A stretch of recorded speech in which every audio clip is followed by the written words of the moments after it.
नमस्कार मित्रों, जय हिंद। बहुत बहुत स्वागत है आपका आपके अपने चैनल द ऑप्टिमिस्ट पर। क्लास 9 फ्रेंच रेवोल्यूशन चैप्टर में आज हम लोग चौथी हेडिंग यानी फोर्थ हेडिंग की तरफ बढ़ रहे हैं। Did women have a revolution. दोस्तों, मैं यहाँ पे आपको थोड़ा सा आगाह करना चाहूँगा, थोड़ा सा अलर्ट करना चाहूँगा कि अभी तक हम जो भी चैप्टर में पढ़ रहे थे इवेंट्स, वो एक क्रोनोलॉजी को फॉलो कर रहे थे, वो एक क्रम को फॉलो कर रहे थे। जैसे कोई चीज़ 1789 में हुई, फिर 1815, ऐसे जो भी ईयर वाइज हम बढ़ रहे थे। लेकिन ये जो टॉपिक है, did women have a revolution, या इसके बाद वाले जो टॉपिक्स हैं, वो क्रोनोलॉजिकल ऑर्डर में नहीं है। अब जैसे आप इस पर्टिकुलर टॉपिक में ये नहीं पढ़ने वाले हो कि रेवोल्यूशन के बाद क्या हुआ। ये over the period of time, पूरे रेवोल्यूशन में विमेन का क्या स्टेटस था, महिलाओं ने कैसे अपने राइट्स के लिए लड़ाई करी, क्या उनका कंट्रीब्यूशन था फ्रेंच रेवोल्यूशन में, ये सारी बातें हम इस टॉपिक में डिस्कस करने वाले हैं। ठीक है, with that let's start with this first सब हेडिंग, जो कि है एक्टिव पार्टिसिपेशन ऑफ विमेन। कि भाई इसमें हम दो पॉइंट्स में देखेंगे कि क्या विमेन का पार्टिसिपेशन कैसे रहा इस रेवोल्यूशन में। तो पहला पॉइंट क्या कह रहा है, women were involve in the revolution from the beginning. तो आपने ये देखा होगा, जैसे ही चैप्टर स्टार्ट होता है बैस्टिल प्रिजन के तोड़े जाने से, ठीक है, तो आप उसमें देखोगे कि विमेन एक्टिवली पार्टिसिपेट कर रही थी, क्योंकि लिखा भी हुआ आपकी बुक में मैन एंड विमेन गैदर्ड। तो आप देखोगे कि from the very beginning, from the very starting, एकदम शुरुआत से इस रेवोल्यूशन के, इस क्रांति के, महिलाएं पूरी तरह से सपोर्ट कर रही थी इस रेवोल्यूशन को। Then what were their demands, ये क्या चाह रही थी, ये बेटर राइट्स की डिमांड कर रही थी, यानी बेहतर राइट्स, हक की अपने डिमांड कर रही थी। आपको पता होगा, हमने भी फॉर एग्जांपल वोटिंग राइट का एग्जांपल लेते हैं, तो मेल्स के पास वोटिंग राइट था, फीमेल्स के पास नहीं था। तो ये छोटा सा एग्जांपल है कि कैसे विमेन बेटर राइट्स की डिमांड कर रही थी जो उनके पास उस टाइम पे नहीं थे।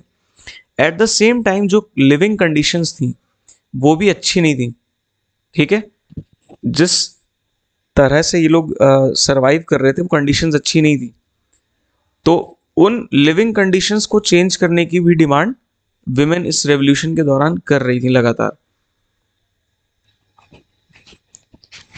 आइए अब नेक्स्ट पॉइंट की तरफ बढ़ते हैं। नेक्स्ट पॉइंट है वर्क एंड लाइफ कंडीशन। तो यहाँ पे फोकस किया जा रहा है कि किस तरह के काम करती थी उस टाइम की महिलाएं और उनकी लिविंग कंडीशंस कैसी थी। तो पहली चीज़ देखिए कि ज़्यादातर जो थर्ड स्टेट की विमेन थी, मतलब जो सबसे लोएस्ट स्ट्रेटा था, सबसे लोअर ग्रुप था, ज़्यादातर महिलाएं थर्ड स्टेट की सर्वेंट्स यानी नौकर की तरह काम करती थी। सीम स्ट्रेसेस मतलब जो सिलाई विलाई का काम करती हैं औरतें, वो करती थी। देन वेंडर्स मतलब सामान को बेचना खरीदना छोटे लेवल पे। तो थर्ड स्टेट की विमेन का मोस्टली ये काम था। तो आप देख ही सकते हो सर्वेंट्स, सीम स्ट्रेसेस, ये वेंडर्स, ये काफ़ी, कोई काम वैसे छोटा नहीं होता, बट बहुत ही लो पेड वाले काम है ये। तो आप कंडीशन का अंदाज़ा लगा सकते हो, उनकी कंडीशन बहुत अच्छी नहीं थी। देन एक और रीज़न इसका ये था कि there was no provision of education for these women. इनको पढ़ने के लिए कोई प्रोविजन नहीं था, कोई ऐसा सोसाइटी में अवेयरनेस नहीं थी, लोग पढ़ाते ही नहीं थे इन लड़कियों को। ठीक है, ना तो पढ़ाई होती थी, ना तो ट्रेनिंग होती थी, और जब ना एजुकेशन होगी ना ट्रेनिंग होगी आपके पास किसी चीज़ की, तो आप कोई अच्छी जॉब नहीं कर पाओगे। ठीक है, जॉब नहीं कर पाओगे तो आपकी इकोनॉमिक कंडीशन वैसे ही ख़राब रहेगी, और जिसकी इकोनॉमिक कंडीशन ख़राब रहेगी उसकी लिविंग कंडीशन ऑटोमेटिकली ख़राब रहेगी। ठीक है, एट द सेम टाइम क्या देखने को मिलता था कि जो ओनली रिच गर्ल मतलब यहाँ पे आप कह सकते हो कि जो दो स्टेट्स की विमेन रही होंगी जिनके पास अच्छे खासे पैसे रहे होंगे, जो बड़े घरों से आती थी, केवल उनको ही पढ़ने का राइट था। And they use to went to convent schools. Convent school मैंने आपको बताया था, कॉन्वेंट वो जगह होती है जहाँ पे रिलीजियस लाइफ के लिए लोग डिवोटेड होते हैं। ठीक है, तो ऐसे बहुत सारे कॉन्वेंट्स अपने स्कूल भी चलाते थे जहाँ पे बच्चों को पढ़ाया जाता था। तो ये जो बड़े घर की लड़कियां थी, ये कॉन्वेंट स्कूल्स में पढ़ती थी, बट थर्ड स्टेट की या जो गरीब लड़कियां हैं उनको ट्रेनिंग और एजुकेशन, ये दोनों चीज़ें ही प्रोवाइड नहीं कराई जाती थी, जिनके कारण उनकी कंडीशन अच्छी नहीं थी। Then the next point is that these women use to do household chores. मतलब ये जो महिलाएं थी अपने घर के काम करती थी अक्सर, और इनकी जो, जस्ट अ मिनट, हाँ, तो ये जो विमेन थी, ये घर के काम करती थी, हाउस होल्ड चोर्स कहा जाता है घर के कामों को, और इनकी जो अर्निंग थी वो मेन से कम थी। जाहिर सी बात है, जब इनके पास राइट्स नहीं, इनकी कंडीशंस अच्छी नहीं है, सोसाइटी में इनको थोड़ा सा डिस्क्रिमिनेट किया जाता है, तो इनके पास अपॉर्चुनिटीज़ नहीं थी, और इनकी जो सैलरी थी, इनके जो पैसा जो कमाती थी, वेजेस, वो कम थे मेन से। अब आपकी बुक में एक ये पिक्चर दी गई है, इसमें ये दिखाया जा रहा है कि ये जो सारी महिलाएं हैं, ये क्या कर रही हैं। जो लुई 16 है, लुई 16 को कहाँ ला रही हैं? पैलेस ऑफ वर्साय से वापस पेरिस की तरफ ला रही हैं, ताकि वो आके देखे कि पेरिस में कंडीशन कितनी ख़राब है। ठीक है, तो आप देखोगे इनके हाथ में, एक हाथ में ढोल नगाड़े बजा रही हैं, एक महिला लीड कर रही है इस पूरे प्रोसेशन को। देन महिलाओं के पास कुछ स्पीयर्स हैं, और वो कुल्हाड़ी है, वो सारी चीज़ें जो फार्मिंग वगैरह में यूज़ होती है। देन इधर पे आपको स्केल्स यानी तराजू दिखाई दे रहा होगा, उसके ऊपर एक लाल कैप है। तो एक तरह का ये रिप्रेजेंटेशन है कि महिलाएं किंग को पैलेस ऑफ वर्साय से वापस कहाँ लेकर जा रही हैं? पेरिस में, ये दिखाने के लिए कि उसके कारण, लुई 16 के कारण क्या खराब कंडीशन है उस शहर की, लोगों की। अब आते हैं थर्ड टॉपिक की तरफ, जो है पॉलिटिकल क्लब्स एंड डिमांड्स। तो आपको पता होगा, जब हमने इस चैप्टर के कुछ पिछले वीडियोस में डिस्कस भी किया था इस चीज़ को, कि ड्यूरिंग दिस टाइम, जब ये कॉन्स्टिट्यूशन बना 1791 का, तो बहुत सारे ग्रुप्स भी लोगों ने बनाए, ठीक है, जहाँ पे वो पॉलिटिकल डिबेट डिस्कशन करते थे। तो पुरुषों ने तो बनाए ही अपने क्लब्स, विमेन ने भी अपने क्लब्स और न्यूज़पेपर्स प्रिंट करना स्टार्ट किया। ठीक है, विमेन ने अपने क्लब्स बनाए, and they started publishing their newspaper. ठीक, अब इन जैसे पुरुषों के ग्रुप में हमने क्या देखा था? सबसे फेमस ग्रुप था जैकोबिन क्लब। ठीक है, इसी तरह जो विमेन क्लब्स की अगर बात करें, तो ये जो ग्रुप था, ये जो क्लब था, sorry, the society of revolutionary and Republican women, ये इस क्लब का नाम था, ये सबसे ज़्यादा फेमस था विमेन क्लब्स में। ठीक है, the society of revolutionary and Republican women. ठीक, अब इन ग्रुप्स को बनाने का पर्पस क्या था, मकसद क्या था? तो मकसद ये था कि इन ग्रुप्स की, इन ग्रुपिंग्स की, इन क्लब्स की मदद से विमेन अपने राइट टू वोट की डिमांड को आगे बढ़ा रही थी। ठीक है, उन्होंने राइट टू वोट की डिमांड करी कि हमको भाई वोटिंग का राइट मिलना चाहिए। देन होल्ड ऑफिसेज का मतलब है कि इनको कोई पोजीशन मिलनी चाहिए गवर्नमेंट में। ठीक है, होल्ड ऑफिसेज का मतलब है कि गवर्नमेंट में कुछ इनको रोल मिलना चाहिए, कुछ पोजीशन मिलना चाहिए। देन जो नेक्स्ट पॉइंट है, and be in the assembly, ये इसका मतलब है जो असेंबली, नेशनल असेंबली थी, उसमें इनको क्या मिलना चाहिए? रिप्रेजेंटेशन मिलना चाहिए, जो कि अभी तक नहीं मिलता था। ठीक है, so they demanded three basic things, कि उनको राइट टू वोट मिले, वोटिंग का राइट मिले, उनको ऑफिसेज होल्ड करने का, यानी उनके पास कुछ पावर वाली पोजीशन हो। Then third thing is, they wanted कि उनको असेंबली में, नेशनल असेंबली में उनको रिप्रेजेंटेशन मिले, उनको भी पार्टिसिपेट करने का मौका मिले। Now let's come to fourth point, legal improvement. अब गवर्नमेंट की तरफ से क्या क्या चेंजेस किए गए, रिफॉर्म्स किए गए, जो वुमेन की पोजीशन को थोड़ा सा मजबूत करते हैं। तो पहली चीज़ ये हुई कि गवर्नमेंट ने जो स्कूलिंग है, जो स्कूल्स हैं, मतलब स्कूल में पढ़ने की जो फॉर्मेलिटीज़ हैं, उनको कंपलसरी कर दिया। यानी गर्ल्स के लिए स्कूल में पढ़ना कंपलसरी कर दिया गया, मतलब अनिवार्य कर दिया गया। ठीक, पहली चीज़ तो ये, इससे उनके एजुकेशन लेवल अच्छे होंगे। ठीक, नेक्स्ट थिंग इज कि जो फोर्स मैरिजेस हैं उनको बैन कर दिया गया, यानी nobody can force a women या मैन फॉर दैट मैटर कि वो शादी करें, ये उनकी मर्जी से होने लगा शादी वाला चीज़। Then marriages became a civil contract. और इसके साथ एक और पॉइंट साथ है, पढ़ते हैं, इसको साथ में एक्सप्लेन करता हूँ। Divorce was legalised for both man and women. अब इन दोनों पॉइंट्स को ज़रा ध्यान समझिए, क्योंकि आपकी एनसीईआरटी में एक्सप्लेनेशन नहीं दिया गया है। तो देखिए, रेवोल्यूशन से पहले जो शादी थी फ्रांस में, उसको एक बहुत ही सेक्रेट चीज़ मानी जाती थी, मतलब पवित्र बंधन की तरह उसको एडवर्टाइज किया जाता था, और डिवोर्स जैसी कोई चीज़ एग्जिस्ट नहीं करती थी। इवन इफ अगर एक हस्बैंड वाइफ में बन नहीं रही है, तो जो कैथोलिक चर्च होते थे वो कहते थे कि भाई हस्बैंड वाइफ सेपरेट रहें, लेकिन शादी नहीं टूटेगी। ठीक है, तो मतलब इनसॉल्यूबल मतलब इनडिजॉल्वेबल एक कॉन्सेप्ट था मैरिज की, शादी खत्म नहीं हो सकती है, ठीक। तो बहुत सारे जो फिलोसफर थे जैसे मॉन्टेस्क्यू थे, जैसे लॉक थे, उन्होंने इस बारे में मतलब आवाज़ उठाई कि भाई शादी जैसी चीज़ों पर चर्च का कंट्रोल नहीं होना चाहिए और शादी को एक सिविल कॉन्ट्रैक्ट बना देना चाहिए, एक तरह की डील, दो इंडिविजुअल्स के बीच में एक डील है शादी एक तरह की। अगर नहीं बन रही डील तो आप उससे एग्जिट कर जाओ, ठीक है। तो इस गवर्नमेंट ने उस चीज़ को भी लागू कर दिया, इसने बोला कि भाई डिवोर्स जो है वो लीगल चीज़ है, यानी मेन और वुमेन दोनों डिवोर्स ले सकते हैं, इसमें ऐसा कुछ नहीं कि अब सेक्रेड है कि कोई डिवोर्स ही नहीं होगा, शादी नहीं टूटेगी। एट द सेम टाइम शादी को एक सिविल कॉन्ट्रैक्ट बना दिया गया, भाई कॉन्ट्रैक्ट में अगर दोनों पार्टी खुश नहीं है तो वो इस कॉन्ट्रैक्ट को कभी भी एंड कर सकती हैं, डिवोर्स ले सकती हैं, ठीक है। तो ज़्यादा इसको डिटेल में नहीं जाएंगे क्योंकि हमें बस इतना समझने भर के लिए काफ़ी है कि रेवोल्यूशन से पहले डिवोर्स वगैरह बहुत मतलब उसको सेक्रेड माना जाता था शादी को, तो डिवोर्स अलाउड नहीं था, कोई प्रोविज़न नहीं था। बट गवर्नमेंट ने फिर बाद में क्या किया, डिवोर्स को लीगलाइज़ कर दिया, यानी कानूनी रूप से उसको स्वीकृति दे दी, उसको अलाउ कर दिया।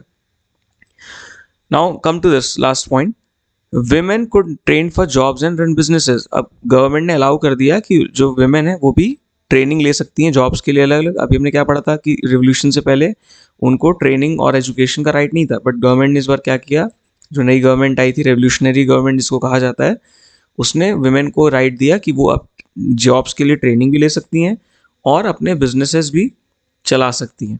तो ये एक बहुत मेजर स्टेप था विमेन की कंडीशन को इम्प्रूव करने के लिए, और इनको हमने लीगल इम्प्रूवमेंट के अंडर पढ़ा। लीगली यानी कानूनी तौर पे क्या क्या चेंजेस रिफॉर्म्स किए गए। और come to the next topic, repression during reign of terror, ठीक है। Repression during reign of terror. अब जब रेन ऑफ टेरर का टाइम था, कब था, 1793 से 1794, जब आपको पता है जैकोबिन गवर्नमेंट थी और वो लोगों को मर्सीलेसली बहुत ही क्रूरता के साथ ख़त्म कर रही थी। तो उस टाइम पे जो विमेन के क्लब्स हैं, जो महिलाओं ने क्लब्स बनाए थे, उनको भी क्या कर दिया गया, बैन कर दिया गया, ठीक है।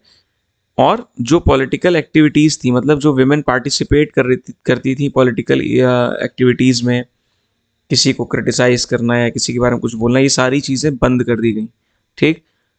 बट जाहिर सी बात है बहुत सारी महिलाओं ने इसका विरोध किया होगा या उसके खिलाफ गई होंगी। तो ऐसी सारी महिलाओं को आइदर देवर जेल, उनको जेल में डाला गया, या उनको एग्जीक्यूट कर दिया। एग्जीक्यूट करने का मतलब है उनको ख़त्म कर दिया गया, उनको मार दिया गया, ठीक है। तो इसीलिए इसको कहा गया repression during reign of terror, यानी महिलाओं का दमन हुआ, रिप्रेशन हुआ during the reign of terror, जब जैकोबियन गवर्नमेंट थी। Now come to the next slide, that is long term struggle. तो अब क्या ये महिलाओं का जो रेवोल्यूशन चल रहा था पैरेलली फ्रेंच रेवोल्यूशन के, या उनका जो फाइट थी इक्वालिटी के लिए, राइट्स के लिए, क्या वो तुरंत फलीभूत हो गई, क्या उसका रिजल्ट तुरंत आ गया? नहीं, ऐसा नहीं हुआ। ये जो विमेन की फाइट थी फ्रांस में फॉर गेटिंग वोटिंग राइट्स, ये लगभग 200 साल चली, ठीक है। यानी 200 साल चलती है ये इनकी लड़ाई for getting equal rights, equal voting rights, ठीक है। और तो क्या मान लिया जाए, क्या हम ऐसा मान लें कि ये इनकी लड़ाई फेल हो गई, like it was a failure, is it so? नहीं। अगर आप इसको ध्यान से देखोगे, अगर आप बहुत ही ऑब्जेक्ट वैसे देखोगे, ऑब्जेक्ट मतलब तुरंत रिजल्ट के अकॉर्डिंग, तो हाँ फेलियर मान सकते हो कि भाई इनको तो 200 साल तक नहीं मिला वोटिंग राइट, यानी जिन महिलाओं ने लड़ाई शुरुआत की होगी वोटिंग राइट्स के लिए, उनके जीते जीते उनको राइट्स नहीं मिल पाए, तो आप एक तरह से इसको फेलियर कह सकते हो। लेकिन अगर आप इसको एक बड़े पर्सपेक्टिव में देखोगे तो it was not a failure, क्योंकि ये जो 200 साल का इनका स्ट्रगल था, इन्होंने दुनिया भर में जहाँ कहीं भी वोटिंग राइट्स की बात हुई, मूवमेंट्स हो रहे थे, बात हो रही थी, डिस्कशंस हो रहे थे, इन्होंने उन डिस्कशंस को, उन लोगों को, उन ग्रुप्स को इंस्पायर किया, उनको हौसला दिया। जितने भी 19th और 20th सेंचुरी में सफरेज मूवमेंट चल रहे थे, और केवल महिलाओं के सफरेज मूवमेंट नहीं, ऑल ओवर द वर्ल्ड कोई भी ग्रुप अगर वो डिमांड कर रहे थे वोटिंग राइट्स की, तो इस जो स्ट्रगल था ये महिलाओं का, फ्रांस की महिलाओं का वोटिंग राइट्स पाने के लिए, इस स्ट्रगल ने उन सारे लोगों को मोटिवेट किया। तो अगर आप एक नैरो माइंडसेट से देखेंगे तो हाँ ये फेल हो गया क्योंकि 200 साल लग गए। लेकिन अगर आप बड़े पर्सपेक्टिव में देखोगे तो इस स्ट्रगल ने, इनके इस वोटिंग राइट और इक्वालिटी के स्ट्रगल ने दुनिया भर के बहुत सारे मूवमेंट्स को इंस्पिरेशन दी, हौसला दिया, ठीक है, मोटिवेशन दिया। तो उस कायदे से ये, उस तरीके से ये सक्सेसफुल माना जा सकता है। अब ये 200 साल का स्ट्रगल खत्म कब हुआ? फाइनली जो फ्रेंच विमेन थी, इनको 1946 में, यानी भारत की आज़ादी के 1 साल पहले, they got the voting rights. इनको 1946 में वोटिंग राइट्स मिलता है फ्रांस की महिलाओं को। साथ ही साथ देखिए एक और पिक्चर आपकी बुक से हमने ली है, जहाँ पे दिखाया जा रहा है, देखिए ये सोल्जर्स खड़े हैं, ये भी देखो सोल्जर खड़े हैं, और ये जो सारी महिलाएं हैं ये लाइन में लगी हैं। क्यों लाइन में लगी हैं? क्योंकि इनको क्या चाहिए, ये ब्रेड खरीदने के लिए लाइन में लगी हैं। तो ये भी एक स्ट्रगल दिखाया जा रहा है कि जब ये जो मैन थे, ये फ्रंट पे लड़ाई कर रहे थे, अपने बॉर्डर्स पे लड़ाई कर रहे थे, उस टाइम पे इन महिलाओं के ऊपर पूरी जिम्मेदारी थी देश को संभालने की, घरों को संभालने की, और उस टाइम पे एक बड़ा और क्राइसिस चल रहा था खाने पीने का। तो देखिए सारी विमेन लाइन में लग के डेली काफ़ी टाइम इनका इसमें वेस्ट होता था, ये ब्रेड खरीदती थी। तो ये इनका स्ट्रगल दिखाया जा रहा है।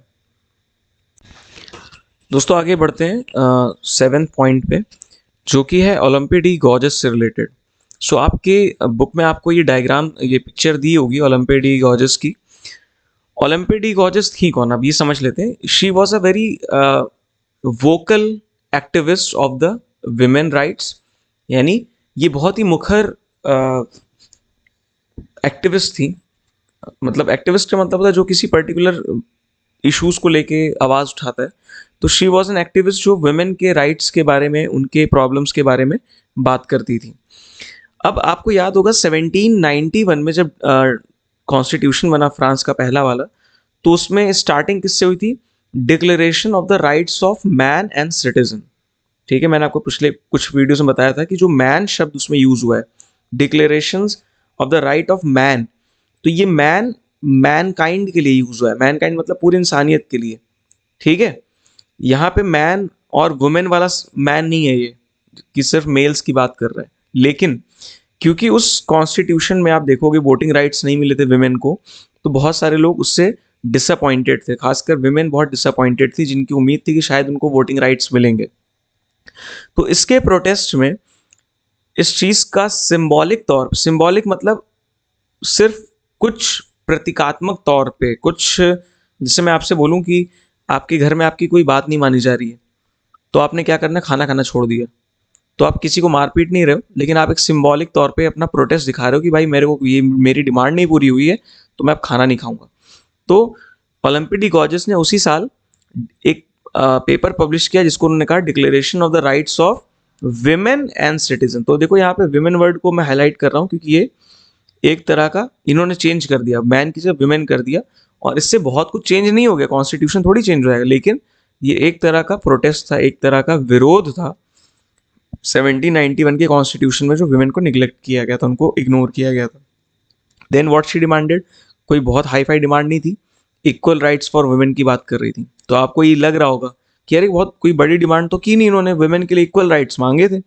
तो आज के टाइम में ये कहना बहुत आसान है, हमेशा से चीज़ें ऐसी नहीं थी विमेन के लिए। तो उस टाइम पे विमेन राइट्स की बात करना, ये कहना कि विमेन को इक्वल राइट्स मिलने चाहिए मेल के बराबर, ये बहुत ही बड़ी रेवोल्यूशनरी बात थी जो ओलंपे डी गॉर्जेस ने उस टाइम पे की थी विमेन के लिए, ठीक है।